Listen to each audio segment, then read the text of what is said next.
how do you see sponsorship trends evolving for smaller teams and creators? I think this one's quite interesting, actually, because I've seen a lot of this develop in, especially around collegiate esports.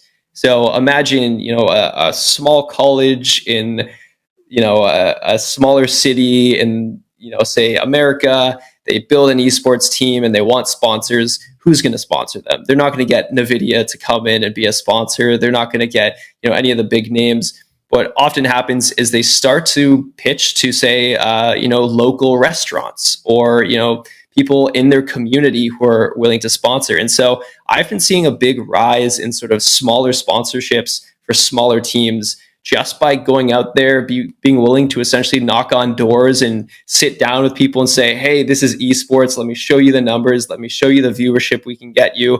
It may not be millions of views, but here's the reality of it. What is that worth to you? And then, realistically, if they're willing to give you a small budget for that and they say, hey, like I can't give you a huge amount, but I think that's worth something, that's where you start to build small sponsorships. And then maybe you get 5 or 6 of those and it adds up to enough to pay for players' salaries. It's pretty awesome. So yeah, I definitely see a lot of that evolving. I also see it's becoming easier to pitch sponsorships over time, especially to smaller sponsors, because they're starting to see that, hey, this esports thing is a legitimate thing. And you can start to point to all the, it's been in the Asian Games. It's, there's $70 million prize pools. The numbers are growing so quickly. So it helps that it's a cool industry to be a part of.